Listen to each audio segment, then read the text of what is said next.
नंजनी सुंदुर्वायुपुत्र महाबल कुमार ब्रह्मचारी च हनुमते ओम आवाहनमासनं पाद्यमर्गम आचमनमासनं विनियोगं तद्विस्नानं सर्वयामि नमो नमः स्नानान्ते वस्त्राचार्यं सर्वसाधके सौम्ये लोकविद्यानिवारणे ओम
तो आखिर नारद जी ने सरस कुमारों से कैसे भागवत की कथा सुन ली, जरा बताइए। क्योंकि भागवत में 5 बातों का होना बहुत जरूरी है। पहला, भागवत का स्थान सुखद, सुलभ, विशाल एवं शांतिप्रद होना चाहिए। दूसरा, भागवत कथा का गान, उसे सुंदर शब्दों में गाना जाए। तीसरा, श्रीमद् भागवत कथा का ज्ञान, उसे ज्ञानपूर्वक कहा जाए। चौथा, श्रीमद् भागवत कथा का ध्यान, उसे ध्यानपूर्वक सुना जाए। ये कान श्रीमद् भागवत महापुराण की कथा से जुड़ जाए, ऐसे जुड़ जावे कि कथा के अलावा बाहर का शोरगुल कानों को सुनाई न दे। तो फिर नारद जी महाराज ने किस प्रकार से भागवत की कथा सरल कुमारों से सुनी, जरा कृपया करके आप व्याख्या सुनिए। बोले, एक बार नारद जी महाराज बड़ी बड़ी प्रगति से जा रहे हैं। तब सरल कुमारों ने उन्हें रोक लिया और रोक करके कहा, कथम ब्रह्मन् दीन मुख कुतश्चिन्तातुरो भवान् त्वरितं गम्यते कुत्र कुतश्चागमनम्।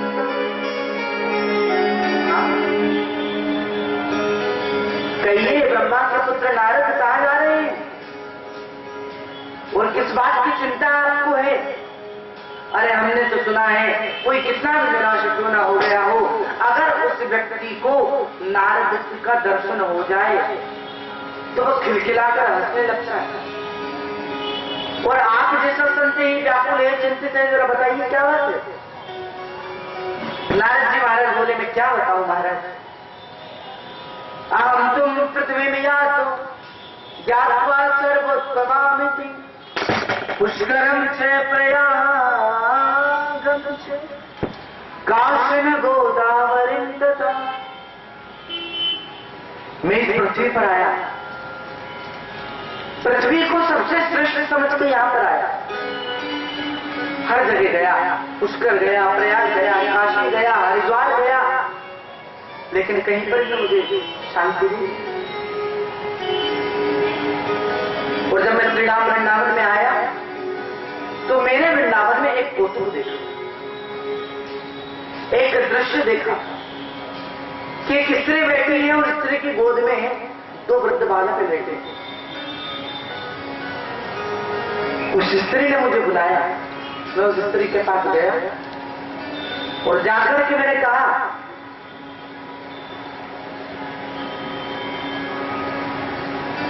क्या बात है, आपने मुझे क्यों बुलाया? आपका नाम क्या है, परिचय क्या है? बोले मेरा नाम भक्ति है और मेरे गोद में जो पुरुष लेटे हैं ये मेरे पुत्र हैं ज्ञान और विराग। कलयुग के प्रभाव से ज्ञान और विराग दोनों बूढ़े बन चुके और मेरा आपसे नम्र निवेदन है कि कृपया करके आप मेरे पुत्रों के बुढ़ापे को दूर कीजिए। और नारद जी महाराज ने वेद का पाठ किया, वेदांत का पाठ किया, लेकिन कोई असर नहीं हुआ।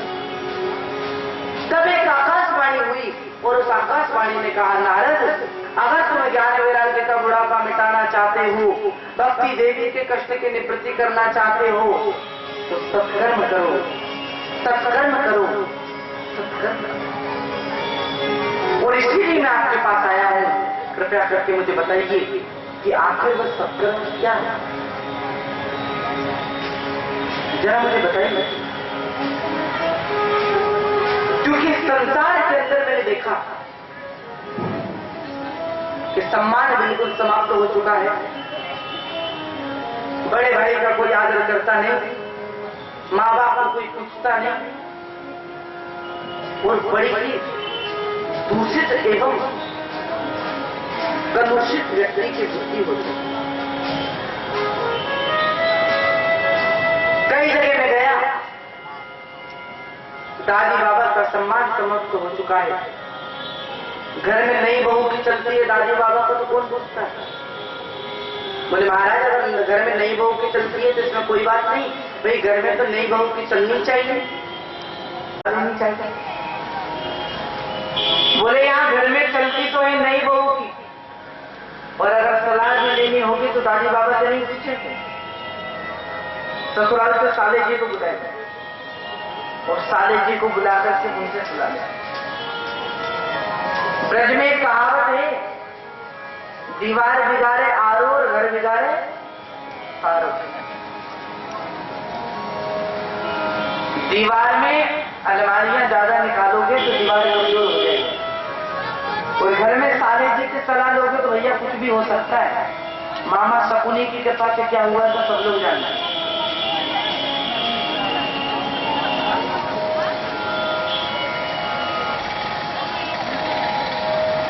कलयुग ने लोगों की बुद्धि को दूषित बना। कलिना धर्म धरेयम बाधिका धन। कलयुग ने सभी की बुद्धि को विकृति बना दिया है, सबकी बुद्धि में विकृति पैदा किया है। इसलिए मैं आपके पास आया हूं, जरा बताइए मैं सत्कर्म क्या है? तो शरद कुमार जी ने बड़ी सुंदर बात कही और कहते हैं कि सत्कर्म सूचको नूनम ज्ञान यज्ञ स्मृतो बुधे श्रीमद् भागवता शतुगीत शुकादि। सत्कर्म सूचको नूनम ज्ञान यज्ञ स्मृतो बुधे। मुझे श्रीमद् भागवत महापुराण से बढ़कर के सत्कर्म दूसरा और क्या हो सकता है? बोले भागवत, भागवत कैसे? क्योंकि मैंने तो वेद का पाठ किया, वेदांत का पाठ किया, और वेद वेदांत के पाठ से जब कोई असर नहीं हुआ तो भागवत से क्या होगा? थोड़ा ध्यान देना। वेद है वृक्ष, क्या है? वेद क्या है? देखो अगर आप लोग बोलने में कंजूसी करोगे तो फिर मैं भी बोलने में कंजूसी कर जाऊंगा। वेद क्या है? लेकिन अगर वृक्ष में फल मीठा नहीं होगा तो वृक्ष, हम मानते हैं कि वृक्ष का जो सार होता है वह सार वृक्ष के फल में ही तो होता है, और फल खाने में जितना आनंद आता है वो पेड़ खाने में आता है। तो भागवत तो सत्य फल है और वेद वृक्ष है। मानते हैं भागवत वेदों में से ही निकली है, लेकिन वेदों का जो सार है, सार भागवत में है। और अगर औषधि के रूप में कोई काम करता है तो सार ही तो औषधि का काम करता है। इसीलिए भागवत की कथा। और भागवत कहां करें महाराज? चाहे जाकर एक काम करो, ज्यादा नीचे हम नहीं आते, ज्यादा ऊपर तुम मत आओ। क्या मतलब? मतलब सीधा सा कि ऊपर है बद्रीनाथ और ये है वृंदावन। और बद्रीनाथ धाम से जब हम नीचे की ओर आते हैं, ऊपर बद्रीनाथ धाम है, और फिर बद्रीनाथ धाम से जब हम नीचे की ओर आएंगे तो बीच में पड़ता है हरिद्वार। और वृंदावन से जब ऊपर की ओर चलेंगे तो भी पड़ता है हरिद्वार। इन दोनों के बीच का स्थान हरिद्वार ही तो हो गया। और हरिद्वार में कथा, और हरिद्वार में कथा हुई आनंद नाम के तट पर। हरिद्वार में कथा और बड़ी सुंदर कथा। चारों भाई सनातन सनातन कुमार आसीन हो गए और चारों भाई आसीन होकर के सामने आसन बिछा दिया गया है।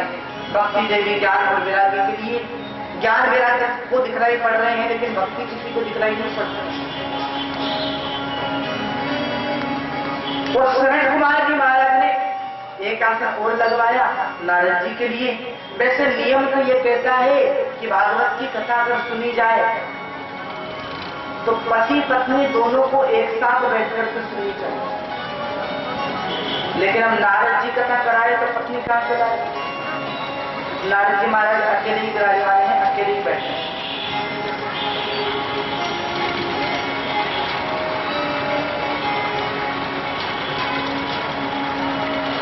शरद कुमार जी महाराज कहते हैं, नारद जी, जो व्यक्ति जीवन में पाप कर्म करता है, ऐसे व्यक्ति भी अगर भागवत की कथा को सुनते हैं तो व्यक्ति के विचारों में थोड़ा बदलाव आता है। बोले महाराज, क्या केवल कथा सुन के व्यक्ति के विचार बदल जाते हैं? बोले मैं तो यहां तक कहता हूं कि कोई व्यक्ति जीवन भर पाप कर्म करता रहा हो, कोई व्यक्ति जीवन भर क्रोध रूपी अग्नि की ज्वाला में जलता रहा हो, अगर ऐसा व्यक्ति भी मर जाए और मरने के बाद भूत प्रेत पिशाच जो भी बन जाए, अगर ऐसे व्यक्ति के नाम से भी कथा करवाई जाए तो उसे व्यक्ति को मुक्ति की प्राप्ति है। नारद जी महाराज बोले क्षमा करना, लेकिन ये बात हमारी समझ नहीं है। मरने के बाद भी व्यक्ति को मुक्ति मिल जाए भागवत से। तो शरद कुमार ने एक बड़ी सुंदर कथा सुनाई। आइए उस कथा का हम सब लोग गति प्रदान करें। उससे पहले हम सब मिलकर के कुछ हमारे कन्हैया का चिंतन करें, मनन करें, स्मरण करें। और कीर्तन होगा कैसे? कैसे? ताली बजेगी तो दोनों हाथ खड़े करके 7 दिन तक। हाँ, और देखो आप तो जाग रहे हैं लेकिन आपका पड़ोसी सो रहा है। हाँ, तो जब कथा में ताली बजाओ ना, ताली ऐसे बजाना कि कोहनी बगल वाले को लग जाता है, और ऐसी कोहनी मारना थोड़ा जोर से, ताकि दर्द के मारे दोबारा कथा में नींद ना आए। हाँ, प्रेम से सब लोग ताली सेवा करते हुए भगवान के नाम का स्मरण कीर्तन मंडन करेंगे। उसके पश्चात कथा को आगे की राम शब्द प्रदान करेंगे। मेरी सर पर रख दी काना अपने ये दोनों हाथ, देना है तो दिखाना, देना है तो दिया।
बड़ा ही सुंदर नगर था, जिस नगर का नाम था उत्तम नगर।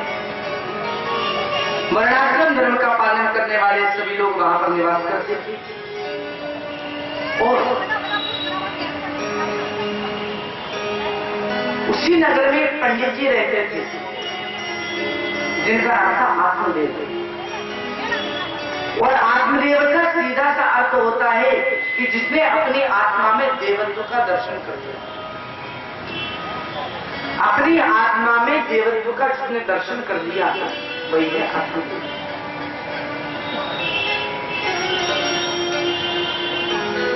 और आत्मदेव जी महाराज के यहाँ पर सब सुख है, बस पुत्र का सुख नहीं है।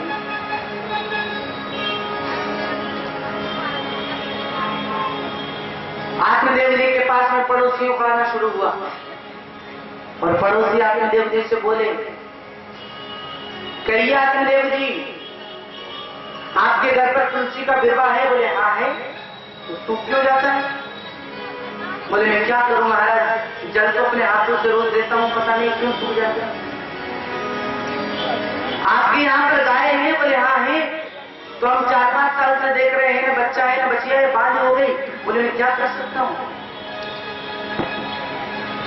सुनो, तुम्हारे लिए पुत्र नहीं है, इसका अर्थ ये है कि तुम्हारे पितृ तुमसे नाराज है। आत्मदेव जी के मन में बड़ी भारी ग्लानि हुई कि मेरे पितृ मुझसे नाराज है, मेरे पितृ मुझसे खुश नहीं, मैं क्या करूं? और चले गए वन के अंदर। और जब तक पुत्र प्राप्ति का वरदान प्राप्त न होगा तब तक वापस लौट करके नहीं आऊंगा, ये सब प्रण है। उधर से एक संत गुजरे और संत ने पूछा, नितांत निर्जन वन में अकेले क्या करते हो? तो आत्मदेव जी महाराज चरणों में गिर कर बोले, महाराज मुझे कोई पुत्र नहीं, आप कृपा करें तो मुझे पुत्र की प्राप्ति हो। अब संत तो ठहरे, संत क्या करोगे बेटा लेकर? क्यों चाहिए तुम्हें बेटा? ये सांसारी बेटे कोई काम नहीं आते, मत कामना करो बेटे। एक बेटे की चाह हम क्यों रखते हैं? क्योंकि बेटा बड़ा होता है और जब हम मर जाते हैं तो हमारी खोपड़ी में डंडा मारता है, खोपड़ी फट जाती है, एक लोटा उसमें वो जीवन देता है और केवल कपाल क्रिया करने के लिए हम एक बेटे की चाह रखते हैं। लेकिन एक बात जरा सोच के देखो कि जिन्हें पुत्र नहीं होता तो 4-6 साल रोते हैं, फिर सोचते काय को रोवे, भाग में ही नहीं है। और बेटा होके मर जावे तो 10-12 दिन ही पीड़ा होती है, फिर सोचते हाँ खाए चला गया, क्या कर सकते हैं।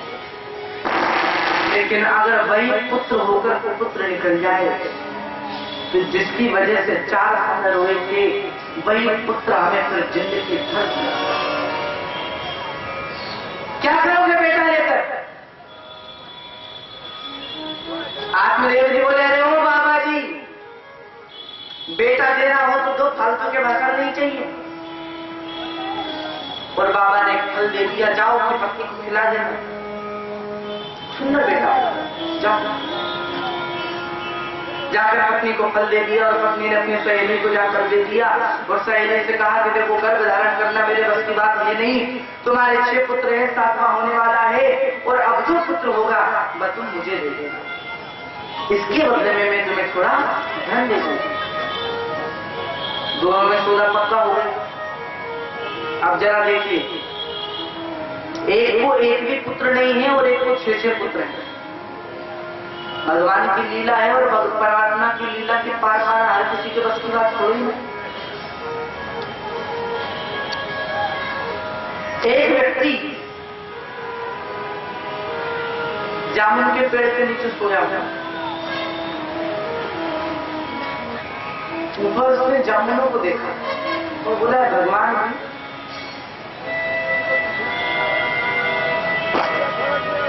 भगवान ने दुनिया तो बनाई पर दुनिया बनाने में बुद्धि का उपयोग नहीं किया। भगवान ने अकल नहीं लगा दिया, इतना नीचे बेलों में उगा। लेट गया आंखें बंद कर और तभी एक जामुन ऊपर से उसके सीने पर आकर गिरा। और जामुन भी अगर गिरे तो थोड़ा तो दर्द होता ही है। हाथ जोड़ के बोला प्रभु बड़ी कृपा की। क्यों? क्योंकि ये तो जामुन था और कहीं तरबूज होता तो गोविंदाय नमो नमः।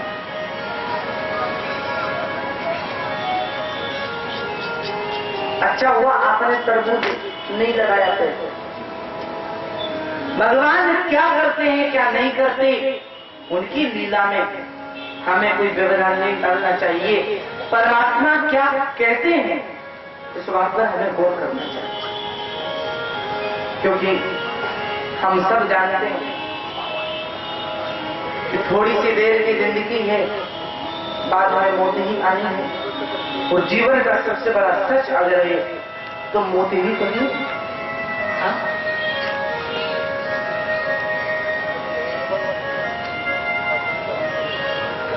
बेटा मिला है तो बहू की अमानत है, बेटा मिला है तो बहू की अमानत है, और बेटी मिली है तो दामाद की अमानत है। बेटा मिला है तो बहू की अमानत है, बेटी मिली है तो दामाद की अमानत है। शरीर मिला है तो शमशान की अमानत है, और जिंदगी मिली है तो मौत की अमानत है। तो कभी भी आ सकती है।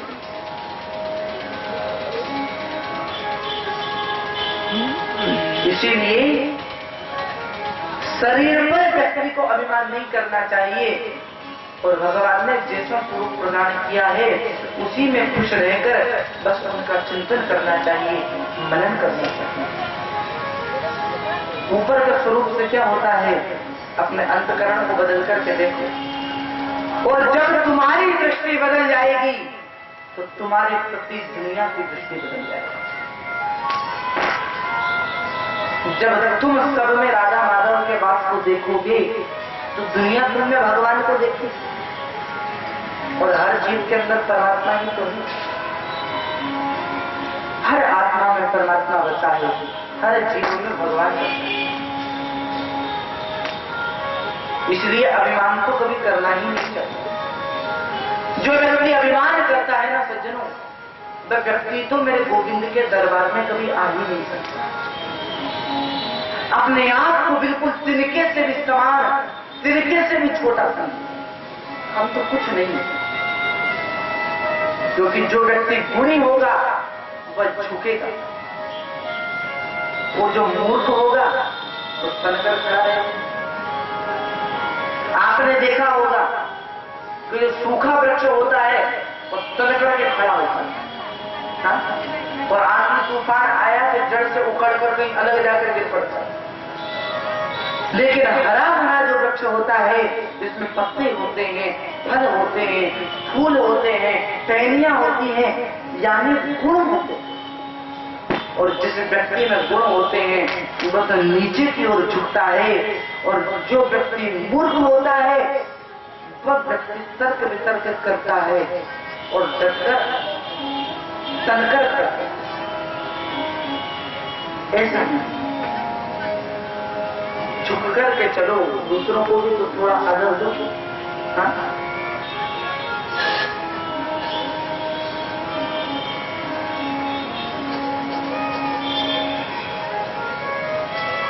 सिकंदर के बारे में तो आप सब लोगों ने सुना ही होगा। इतना पैसा था, इतना खजाना कि सिकंदर के खजाने की चाबियां ही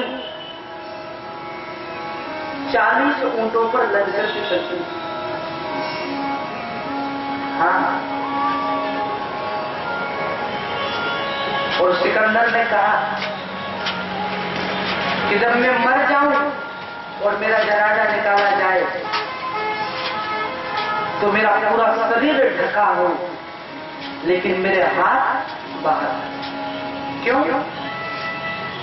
ताकि मैं दुनिया को यह बता दूं कि सिकंदर जैसा व्यक्ति भी एक पैसा भी अपने साथ में नहीं ले जाता। जीते हैं जो लोग कपड़े बदल बदल कर, जाएंगे एक दिन वही कंधे बदल बदल।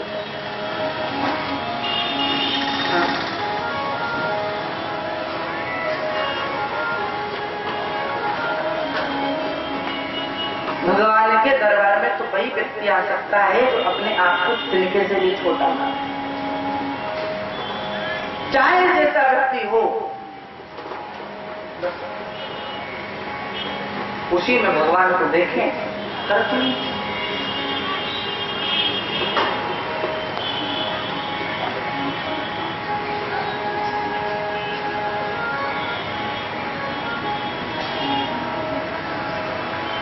भगवान की लीला के पार पाना किसी के भी वश की बात नहीं।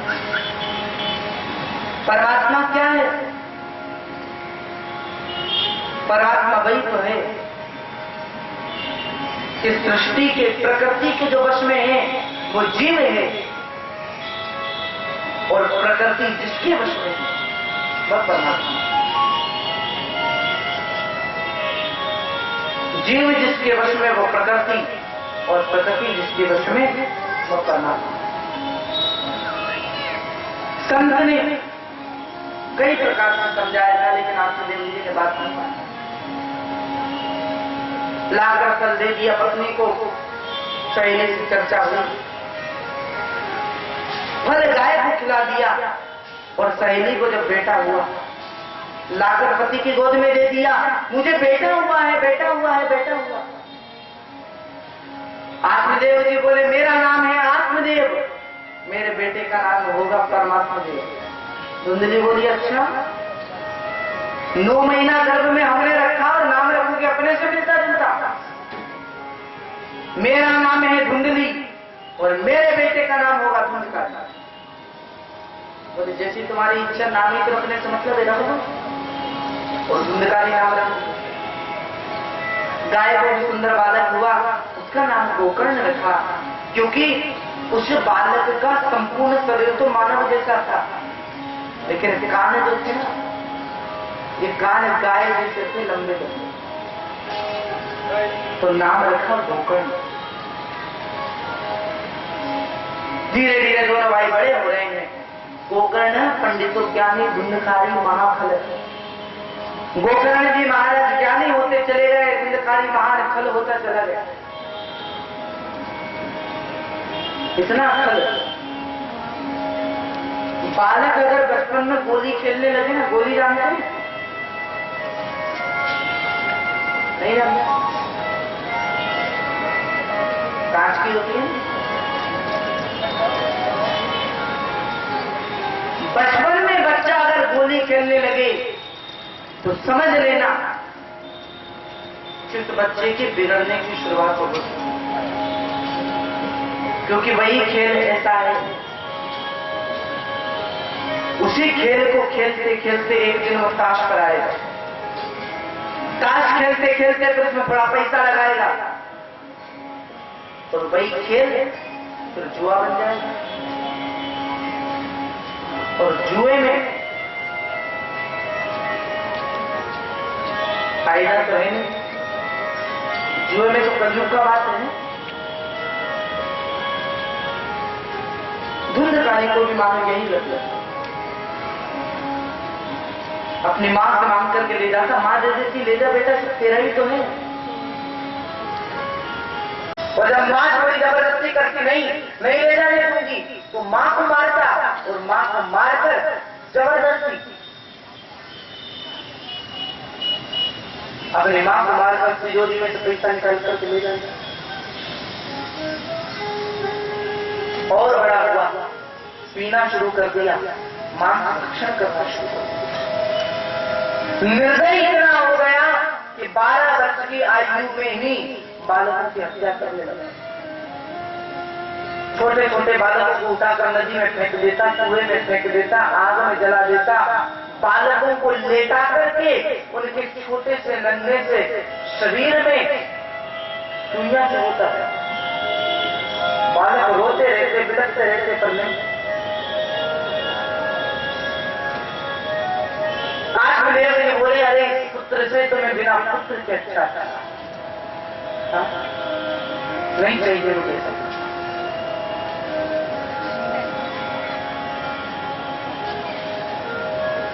लेकिन क्या करे, वैराग ऐसा है नहीं कि घर छोड़कर के वन में चले जाए। तब गोकर्ण जी महाराज का आगमन हुआ और गोकर्ण जी महाराज ने अपने पिता को उपदेश दिया, पिताजी वन हम इसलिए जाते हैं, वन हम इसलिए नहीं जाते कि वन में भगवान रहते हैं। अरे वन में भगवान नहीं रहते, वन में भगवान रहते तो शेर का तो जन्म ही वन में होता है। हाँ? हमसे पहले भगवान उनको मिलने चाहिए और शेरों की तो मुक्ति हो जाए, एकांत वास। और अगर वैराग्य आपके मन में है, त्याग आपके मन में है, तो वन जाने की जरूरत ही नहीं है। घर ही आपके लिए बने हैं और वन ही घर है। बड़ा सुंदर उपदेश गोकर्ण जी महाराज ने किया। आत्मदेव जी गए और भागवत महापुराण के 10वें स्कंद का पाठ किया और अंत में आत्मदेव जी को गोलोक धाम की प्राप्ति।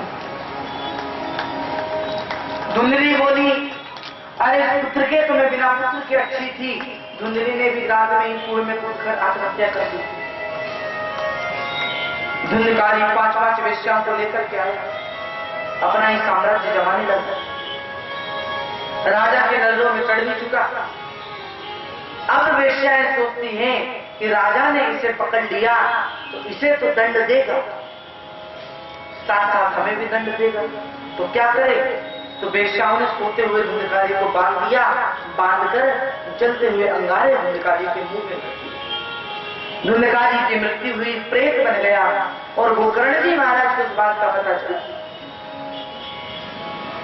गोकर्ण जी महाराज ने कहा, धुंधकारी बिल्कुल भी घबराना नहीं, सवेरा होने दो, मैं तुम्हारी मुक्ति का साधन दूंगा। सवेरा हुआ, भगवान भोलेभास्कर सूर्य को अर्घ दिया और अर्घ देकर के कहा, हे भगवान भोलेभास्कर सूर्य, जरा कृपया करके बताइए कि महाप्रेत की मुक्ति कैसे हो। तो भगवान भोलेभास्कर सूर्य आदेश देते हैं कि श्रीमद् भागवतान मुक्ति सप्ताहवाचनम कुरु। श्रीमद् भागवत सप्ताह के का वाचन करो, महाप्रेत की मुक्ति हो। गांव वालों ने जब इस बात को सुना तो व्यास मंच सजाया, तुलसी देवी की स्थापना हुई, सारे कलशों की स्थापना हुई, सारी वेदियों की स्थापना हुई और गोकर्ण जी महाराज राजगद्दी पर आसीन हुए। सामने आसन बिछा दिया धुंधकारी के लिए, सब गांव वाले विराजमान हो गए और कथा श्रवण करते। लेकिन प्रेत कभी आसन पर नहीं बैठ सकते। प्रेत आसन पर बैठे तो प्रेत को हवा उड़ा करके ले जाए। तो व्यास मंच के बगल में सप्त ग्रंथि का बांस लगा था और सप्त ग्रंथि के बांस की पहली ग्रंथि में जाकर धुंधकारी बैठ गए, क्योंकि बांस के अंदर हवा का प्रकोप नहीं होता। और जैसे ही पहले दिन की कथा विश्राम हुई तो सज्जनों पहली ग्रंथि फट गई, दूसरे दिन की कथा में दूसरी ग्रंथि फट गई, तीसरे दिन की कथा में तीसरी ग्रंथि फट गई और इस प्रकार 7 दिन की कथा में 7 ग्रंथियां फटती हुई चली। और जब 7वें दिन की ग्रंथि फटी तो वह प्रेत धुंधकारी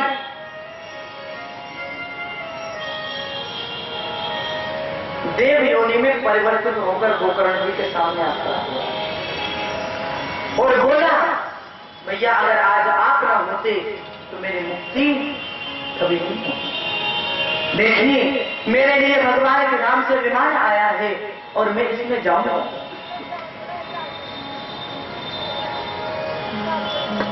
तो गोकर्ण जी महाराज ने पूछा, कहां लेकर के जाते हो हमारे भाई को? बोले, आपके भाई की मुक्ति हो चुकी है। मुक्ति हो चुकी है? मुक्ति क्यों हुई? बोले, क्योंकि इन्होंने भागवत की कथा को सुना। बोले, क्या भागवत की कथा को सुनने से मुक्ति होती है? बोले, हाँ, भागवत की कथा को सुनने से मुक्ति होती है। तो फिर यहाँ तो हजारों लोग बैठे हैं, उन लोगों की मुक्ति क्यों नहीं हुई? अकेले धुंधकारी की मुक्ति ऐसा? बोले, देखो, कथा सुनने के भेद से कथा के फल में भी भेद हो जाता है। कथा सुनने वाले 3 प्रकार के होते हैं। कितने प्रकार की? श्रोता, सरोता और श्रोता। श्रोता जो कथा में आए, आसन लगा करके बैठ जाए, एक आसन से ही बैठा रहे और एकाग्रचित्त होकर बिना कथा के बीच में उठे और व्यर्थ की बातें बिना बीच में किए कथा को मन लगा करके भाव से श्रवण करे, वो है श्रोता। कथा के बीच में बोलना नहीं चाहिए। बोलना है तो भगवान का कीर्तन बोलो या जय श्री कृष्ण बोलो, जय श्री कृष्ण। तो श्रोता वही है जो एकाग्र चित्त होकर भगवान की कथा सुन रहे। और दूसरे नंबर के होते हैं सरोता। कथा के बीच में जो ज्यादा चपर चपर करते हैं वही है। सरोता के लक्षण क्या है मैं आप लोगों को बताऊं। सरोता आएंगे, साफ सुथरी जगह देखकर बल्ली से कमर टिका करके बैठ जाएंगे और हाँ ठीक है लेकिन मन से थोड़ा टेढ़ा बन गया। टेंट भी ठीक लगा है लेकिन थोड़ा टेढ़ा है। ब्याजी भी ठीक है पर अभी तक कोई चुटकुला तो सुनाया है, कोई भजन तो गाया है। 50 गलतियां टेंट में, 50 गलतियां मंच में, 50 गलतियां कथा करने वाले में, 50 गलतियां कथा में और 50 गलतियां कथा कराने वालों में करना। ये होते हैं सरोता। सरोता जानते हो? सुपारी काटने वाला कट्टे कट्टे की आवाज करता है। तो कथा के बीच में जो ज्यादा चपर चपर करते हैं उन्हें भी सरोता की उपाधि दी गई है। वे भी सरोता ही है। और तीसरे नंबर के जो होते हैं सज्जनों, वो और किसी को लगे या न लगे लेकिन मुझे तो सबसे अच्छे लगते हैं। हाँ, श्रोता। न कथा से मतलब, न कथा करने वाले से मतलब, न कथा कराने वाले से मतलब। आएंगे बल्ली से कमर टिका करके सो जाएंगे। हाँ? और न अन्य किसी श्रोता को पता चले, सोचेगा आप बंद करके बड़े भाव से कथा सुन रहा है, लेकिन उससे क्या पता कि यहाँ पर तो समाधि लगी हुई।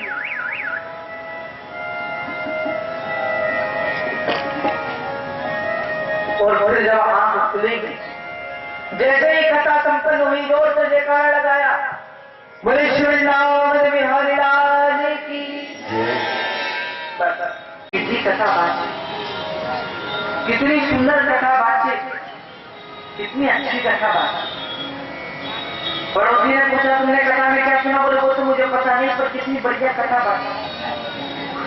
हाँ, अनुभव करके देखना। घर पर मखमल के गद्दे पर नींद की गोली खाने पर भी वो नींद नहीं आएगी जो कथा में फर्श पर आ जाए। हाँ, ऐसा क्यों? क्योंकि कलयुग नहीं चाहता कि कलयुग में कोई धर्म करे, इसलिए कलयुग कथा के बीच में व्यवधान उत्पन्न करने के लिए निंद्रा देवी की शक्ति को बढ़ा देता है। और निद्रा देवी व्यक्ति के ऊपर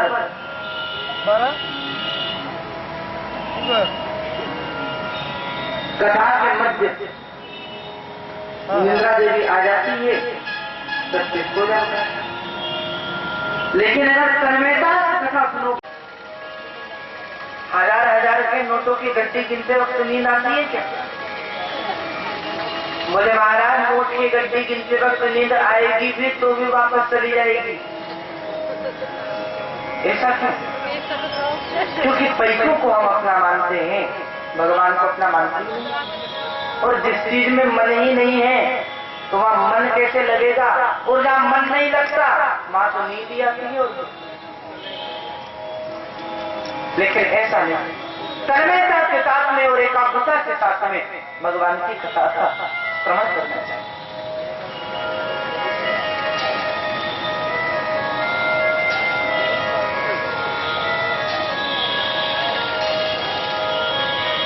जब इस बात को गांव वालों को पता चला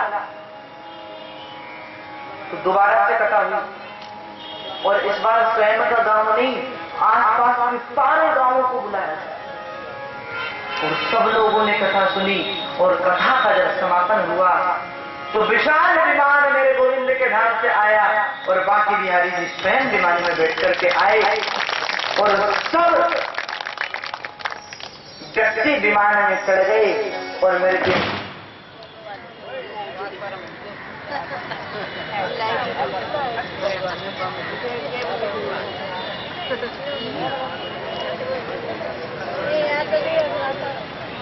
बिहारी जी विमान लेकर के आए और सब लोगों को लेकर के अपने गोलोक धाम को चले गए। इसका मतलब ये कि व्यक्ति को मरने के बाद भी भागवत की कथा सुनने से मुक्ति की प्राप्ति हो सकती है।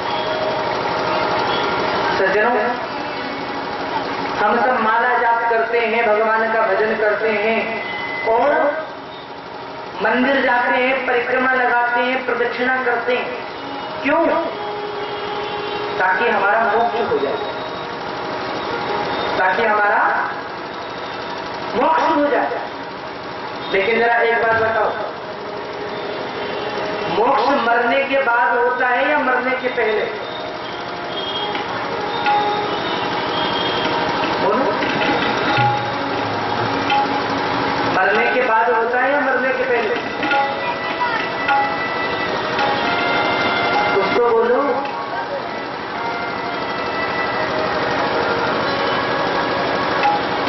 सज्जनों, मोक्ष जीवित भी हो सकता है। मोक्ष, मोक्ष का मतलब क्या है? मोह का क्षय हो जाना, माया का क्षय हो जाना, मैं मेरा इस सब से दूर हट जाना, यही तो मोक्ष है। विषयों में आसक्त वाला बंधन में है, विषयों में आसक्त वाला मुक्ति। विषयों से जो जुड़ा है तो बंधन में बंधा है और जिनने विषयों को त्याग दिया उस व्यक्ति को तो मुक्ति है, उस व्यक्ति का तो मोक्ष है। बोले महाराज कथा सुनने की और क्या नियम है, कृपया करके बताइए। बोले कथा जब सुनी जाए तो 7 दिन तक वक्ता और श्रोता दोनों को घी पीकर रहना चाहिए। बोले महाराज घी पीकर? कलयुग के लोगों को तो घी पीने की आदत नहीं है, तो थोड़ा बहुत पी भी ले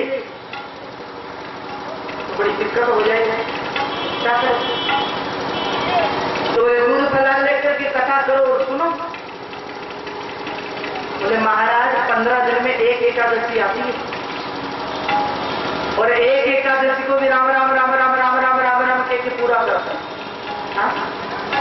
और एकादशी निकली कि द्वादशी को सवेरे 9 बजे ही भोजन चाहिए।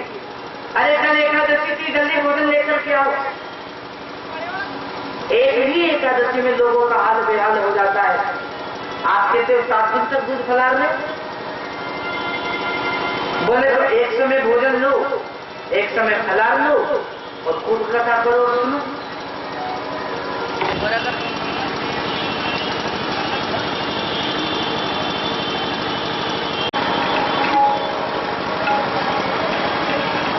एक समय भोजन लो और एक समय फलार करो। और अगर यह भी न बने तो दिन में भले ही 5 बार भोजन करो, लेकिन जैसा कथा सुनने में मन लगे वैसा। ऐसा नहीं कि एक समय फलार ही लो और एक समय भोजन ही करो। नहीं, फलार तो केवल इसलिए बताया क्योंकि अगर हम भोजन लेकर के कथा सुनेंगे तो फिर कथा में आलस्य की उत्पत्ति होगी, आलस्य आएगा और नींद आएगी कथा में। तो हल्का भोजन लो और कथा सुनो। और क्या नियम है?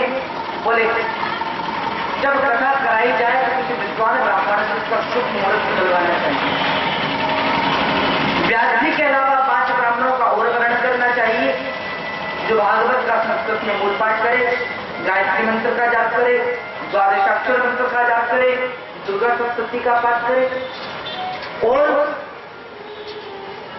5 ब्राह्मणों का और वर्णन करना चाहिए जो भागवत को सुंदर शब्दों में गाए। और क्या नियम है? बोले और नियम ये है कि कथा जब सुनी जाए तो आलती पालती मारकर बैठकर के सुननी चाहिए। कथा के बीच में 2 आसन कभी नहीं लगानी चाहिए। पहला, भूल करके भी भागवत महापुराण की ओर पैर फैला करके नहीं बैठना चाहिए। और दूसरा, दोनों घुटने खड़े करके और उनके आगे हाथ बांध के बैठे, इस आसन को भी नहीं लगाना चाहिए, क्योंकि इस आसन का नाम है दरिद्रासन। और दरिद्रासन लगा करके व्यक्ति कथा सुनता है तो कथा का फल प्राप्त नहीं होता। इसीलिए प्रेम से सुखासन लगा करके बैठे कथा सुने। शरीर में अगर कोई व्याधि है तो आप कुर्सी पर बैठकर कथा सुन सकते हैं, और ज्यादा तकलीफ है तो आराम से पलंग पर लेट करके भी कथा सुनी जा सकती है। लेकिन शरीर में कोई व्याधि नहीं तो प्रेम से सुखासन लगा करके कथा सुने और तन्मयता के साथ में कथा श्रवण करें। आज भी खूब श्रद्धा से गाएं, कीर्तन खूब गुणवंत होकर के गाएं। हाँ, और जितने भी उत्सव आए, वामन जन्मोत्सव, राम जन्मोत्सव, कृष्ण जन्मोत्सव, इन सब उत्सवों को बड़ी धूमधाम से और बड़ी उदारता से हम सब लोग मनावें, क्योंकि जितना उत्सवों को धूमधाम से मनाएंगे उतना ही तो आनंद आएगा, और अगर आनंद आएगा तो परमात्मा की अनुभूति हमें होगी। ऐसा कह ही रहे थे शरद कुमार जी कि ज्ञान वैराग्य का बुढ़ापा मिटने को चला और भक्ति देवी जो अदृश्य थी बस सबको दिखाई देती। यही तो कथा का सार है, यही तो कथा का महत्व है। शरद कुमार जी कहते हैं भक्ति तो आ गई, जाओ भक्तों के हृदय में निवास करो। और जब भक्ति भक्तों के हृदय में निवास करने लगी तो वहां से कीर्तन होने लगा। प्रेरणाधारी चरण गया गोदव कांतधारी वीणाधारी सुरत स्वर्ग करतया राग करतार भूत इंद्रो वादीन मृदंगम जय जय शुक्रा कार्तेन श्री कुमारा यत्राग्रे भाव वक्ता सरसर नया व्यास पुत्रो को। प्रहलाद जी महाराज ताली बजाने लगे, उद्धव जी महाराज काका बजाने लगे, देवराज इंद्र मृदंग बजाने लगे, और शरद कुमार जी जय जयकार की ध्वनि लगाए। सुखदेव जी बीच बीच में व्याख्या कर रहे, भोले बाबा से रहा नहीं गया, भोले बाबा माता पार्वती के साथ में कैलाश पर ही नृत्य करने में तन्मय हो गए, और मेरे बाकी बिहारी से भी नहीं रहा गया। और श्री बिहारी जी अपने चित्त स्वरूप को लेकर के उसी कीर्तन के मध्य से आज प्राप्त उनका हुआ है। श्री बिहारी जी प्रकट हुए हैं। बोले शिवा के बिहारी लाल की क्या चाहते हो बता प्रभु, वरदान ही देना है तो एक ही वरदान दो कि जब जब तुम्हारी याद करें, जब जब तुम्हें हम तुम्हारे नाम को गाएं, हे प्रभु, तब तब आप आकर और इसी प्रकार से हमें दर्शन दे दिया करें बस, और हमें कुछ नहीं चाहिए। भगवान वहां से चले गए, वरदान देकर आइए हम भी मिलकर हमारे कन्हैया के नाम को गाएं, ताकि कन्हैया हमें भी प्रकट होकर के जल्द से जल्द दर्शन दें। प्रेम से सब लोग गाएंगे और आज की कथा को आज हम सब लोग यहीं पर विश्राम देंगे और भगवान के नाम का स्मरण करते हुए इस कथा को विराम देंगे।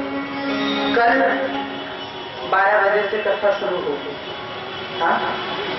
और आज तो श्रीमद् भागवत का महात्म्य यानी भागवत के बारे में परिचय मैंने आपको कराया।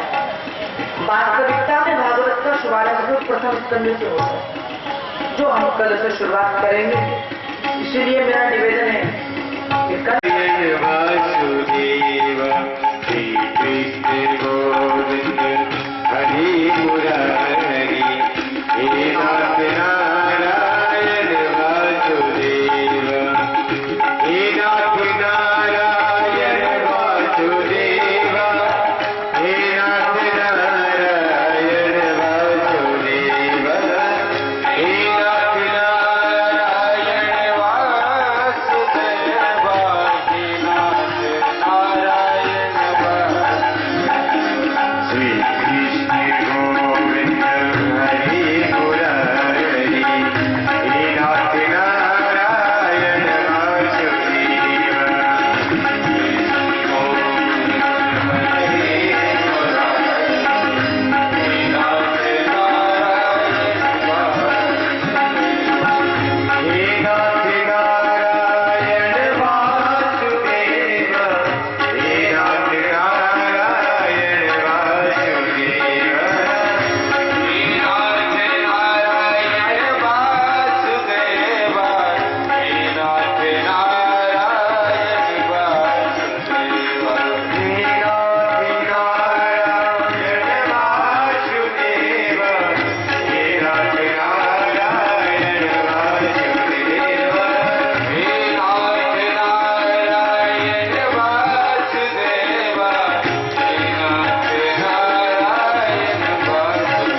पापियों को पाप से तारती। भागवत भगवान की है आरती, पापियों को पाप से तारती। श्री भागवत भगवान की है आरती, पापियों को पाप से तारती। भागवत भगवान की है आरती, पापियों को पाप से तारती।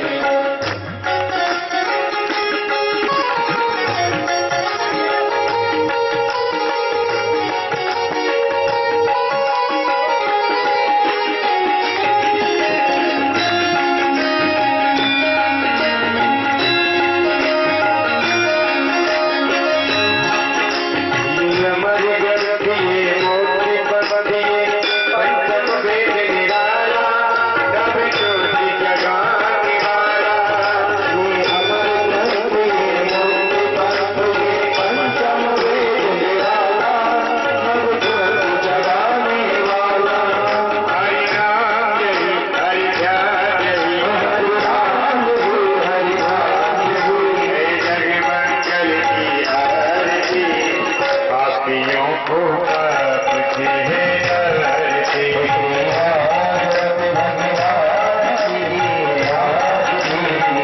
पापियों को पाप से तारती।